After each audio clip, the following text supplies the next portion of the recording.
जी दोस्तों, नमस्कार, अभिवादन और गुड आफ्टरनून आप सभी को। बड़ी खबर आ रही है इस वक़्त बलूचिस्तान से, जहाँ पर जेयूआईएफ के एक लीडर जो हैं इंडिपेंडेंटली, एक्चुअली सेंट्रल ऑफिस है जेयूआईएफ का, जहाँ पर हमला किया गया है, सुसाइड बॉम्बिंग का हमला है। और मैं आपको जो खबरें वहाँ से देनी चाहूँगा वो ये कि जो इनिशियल खबरें आई थी, उनमें ये बताया गया था कि रफ़ली 4 लोग वहाँ पर मारे गए हैं उस सुसाइड बॉम्बिंग में, लेकिन फिर वो नंबर बढ़ा और वो बढ़ के 12 हो गया। 12 जो नंबर हुआ है, उसके बाद में अभी तक जो मेरे पास खबरें आई हैं, वो ये कि अब तक 17 लाशें यानी 17 डेड बॉडीज़ वहाँ से निकाली जा चुकी हैं मित्रों। अब 17 बॉडीज़ जब निकल गई हैं, तो उसके बाद में ये बताया जा रहा है, मैं आपसे थोड़ा-सा वक़्त ले रहा हूँ क्योंकि मैं आपके लिए कुछ खबर निकालने की कोशिश कर रहा हूँ। हुआ ये है 17 बॉडीज़ वहाँ से निकल आई हैं और अब जो लेटेस्ट खबर आई है, उसमें ये है कि करीब 30 लोग, 30 लोग इंजर्ड हैं। इसका मतलब ये भी हुआ कि जो 30 लोग हैं, इनमें से 30 लोगों में से कुछ और लोग अभी इंजर्ड अपनी इंजरी को सकम हो सकते हैं, यानी कि ये जो नंबर मैं आपको बता रहा हूँ 17 लोगों का, ये 17 का नंबर अभी और बढ़ेगा। ऐसी मेरी मुझे मुझे ऐसा अंदेशा है, हुँ? कि ये बढ़ेगा। ये इलाका कहाँ है? ये इलाका ये जो पॉलिटिकल ऑफिस है, इसमें इंडिपेंडेंट कैंडिडेट का पिशीन में, बलूचिस्तान पिशीन में, वहाँ पर ये ब्लास्ट हुआ है। 30 लोग इंजर्ड हैं, 17 लोग मर चुके हैं और इसके अलावा दोस्तों, मैं बता सकता हूँ ये कि वेट अ मिनट, मैं आपको और जानकारी दे रहा हूँ इसमें। जी। अ, ये एनएच 50 का इलाका पड़ रहा है, एनएच अफसंदियार में, अफसंदियार में है ये, अफसंदियार काकड़ में एनएच 50 में पड़ता है ये। मेरे ख़्याल से अगर मैं गलत नहीं हूँ तो ये पीबी 48 में पड़ता है शायद, 47 48 में ये इलाका आता है, जो जहाँ पर ये हुआ है। मैं आपको इसका कुछ विजुअल्स है मेरे पास, एक विजुअल आया है, कुछ समी खान हैं जिन्होंने इसको ट्विटर पे अपलोड किया है इस वीडियो को। आप देखिए, इसे ज़रा मुलाहिज़ा कीजिए।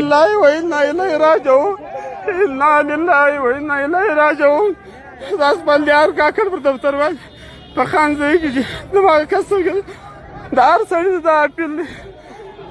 Mari brat de dumra zulum baku per İslam ki nabi İslam. Mısır dunu zulum şuradi. Da İsrail sır dumra zulum nakej. Ar saray bayda cizan da varız. Motorala varız, imbel sala varız.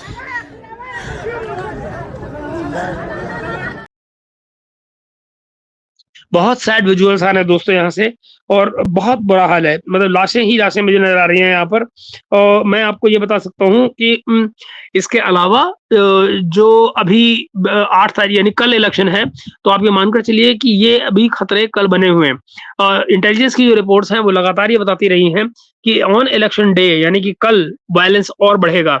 इसमें कोई मुझे आपको बताने में कोई शर्म नहीं है कि ब्रास के जो लोग हैं, उन्होंने ऑलरेडी इस बात को कहा हुआ है कि जो इलेक्शन के ऑफिस हैं या जो सिक्योरिटी फोर्सेस के लोग हैं, उन पर हमले जारी रहेंगे। मैंने आज सवेरे की वीडियो में भी आपको बताया है कि अब तक करीब 92 हमले हो चुके हैं पिछले 8 दिनों में, और वो सब के सब ब्रास ने क्लेम किए हैं कि वो हमारे हमले हैं। तो अब आप ये देखें कि जो सिक्योरिटी एस्पेक्ट है इन इलेक्शंस में, वो बेहद खतरे में है। जिस तरह से ये इलेक्शंस करवाए जा रहे हैं, उसमें सिक्योरिटी के नाम की कोई चीज़ नहीं है। वैसे भी आपको अगर कल का याद हो कि कल जो अखबारों में जंग में जो एडवर्टाइजमेंट छपवाया गया है नवाज शरीफ की तरफ से, तो उसमें उन्होंने तो कौम को मुबारकबाद भी दे दी कि वजीर आजम नवाज शरीफ, कौम को मुबारक हो। तो वो अभी इलेक्शन होना कल बाकी है, वोटिंग होनी कल बाकी है। एक और बात आप जान लीजिए कि जिन सरदारों को बेसिकली बलूचिस्तान से लड़ाया जाता है, वो भी कभी जीतने के बाद में अगर जीतते हैं, और ज़ाहिर है जीतते हैं, अगर उनको चुना जाता है एस्टेब्लिशमेंट की तरफ से, तो वो जीत ही जाते हैं जैसे भी जीतते हो। और उसके बाद में फिर वो निकल लेते हैं पतली गली से, कहाँ? सीधे इस्लामाबाद, और वो अपने टेन्योर के दौरान वहीं रहते हैं। पब्लिक से उनका कोई कनेक्शन नहीं रह जाता है, क्योंकि वो पब्लिक ने उनको चुना ही नहीं होता। ना पब्लिक की वो चॉइस है, तो फिर भला आप ही सोचिए कि वो पब्लिक के बीच में कैसे जाएँगे? पब्लिक के बीच में जाएँगे तो पब्लिक उनको लात नहीं मारेगी। तो ज़ाहिर है कि वो आते ही नहीं पब्लिक के बीच में, और अपनी बाकी का जो अपना टेन्योर है, वो सीधे इस्लामाबाद में ही गुज़ारते हैं। और आपने जनरली ऐसा देखा होगा कि अगर वो जिस पॉलिटिकल पार्टी में उनको जाने के लिए कहा जाता है, जैसे ही वो पॉलिटिकल पार्टी का डाउनफॉल होता है, तो सबसे पहले ये सरदार ही होते हैं जो उठ के भाग आते हैं, यू नो। मगर अब तक जिन लोगों ने वादे भी किए कि हम जाकर मिसिंग पर्सन्स का इशू उठाएँगे या कुछ कराएँगे, तो किसी सरकार ने, ज़ाहिर है किसी सरकारों के बस का होता ही नहीं है काम, किसी सरकार ने उस पे कान नहीं दिया है। वो ये इसलिए भी है क्योंकि ये जो मसला है, वो तो सिक्योरिटी फोर्सेस का है, फौज का है, गायब करने वाले तो फौजी हैं। तो उसमें जो सिविलियन गवर्नमेंट है वो तो अपने इलाके में उनको पैर भी नहीं रखने देते। तो भला उनको उनके लोग क्या करेगा। मगर जैसा कि मैंने आप सवेरे की वीडियो में भी आपको बताया था कि जो फौज है वो अपना खेल अलग से खेल रही है, इन द सेंस कि आपने कल का अखबार देख लिया होगा। कल जंग के अखबार में बाकायदा नवाज शरीफ की पार्टी की तरफ से एडवर्टीजमेंट आ गए थे, जहां पर ये कहा गया था कि वजीर आजम नवाज शरीफ, कौम को मुबारक हो। बेचारी कौम ने वोट भी नहीं दिया, मुबारकबाद पहले आ गई उनकी तरफ से, और तय हो गया है कि नवाज शरीफ जो है प्राइम मिनिस्टर है।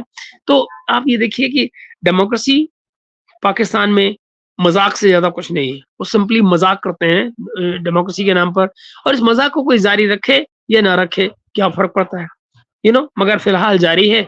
कब तक जारी रहेगा कोई जानता नहीं।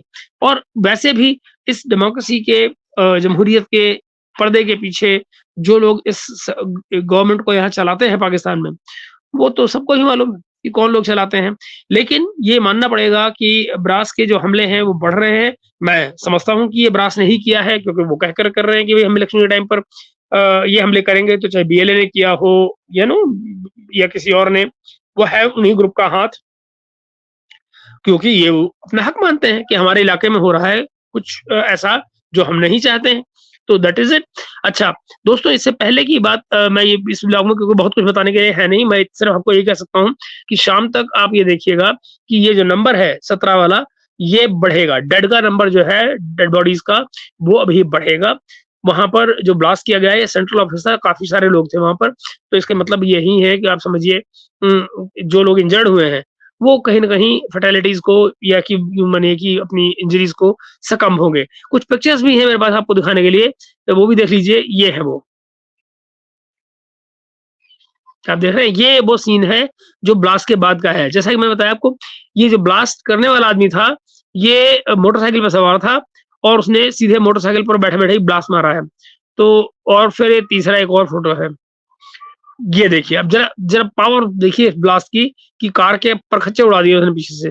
तो इसके मायने ये है कि मतलब अभी लोग, और ये देखिए ना, जब ये कार को इस तरह से ब्लास्ट किया गया होगा तो इसका जो मेटल उड़ा होगा, वो मेटल मान लीजिए किसी के पेट में लगा होगा जाकर, तो वो उसने पेट तो वैसे ही फाड़ दिया होना है।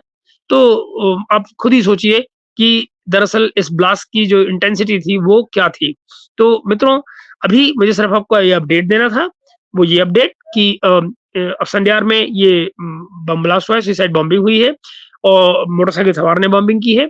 और उस बॉम्बिंग के बाद में 17 लोग मारे जा चुके हैं अब तक, 30 लोग करीब घायल बताए जा रहे हैं, इंजर्ड बताए जा रहे हैं, जिनमें से looking at the nature of seriousness जो इंजरीज की है, लगता ये है कि अभी 17 का जो नंबर है वो कम है और ये और बढ़ेगा, क्योंकि जो लोग इंजर्ड हैं वो बहुत पॉसिबल है उनमें से कुछ लोग अभी अपनी इंजरीज को सकम कर जाएं, मौत के गले में के गोद में चले जाएं। तो दोस्तों, अभी के लिए इतना ही। मुझे ये अपडेट देना था आपको, क्योंकि ये मेरे पिछले व्लॉग के बाद में एक्सटेंडेड ये इन्फॉर्मेशन थी जो आप तक पहुंचानी जरूरी थी।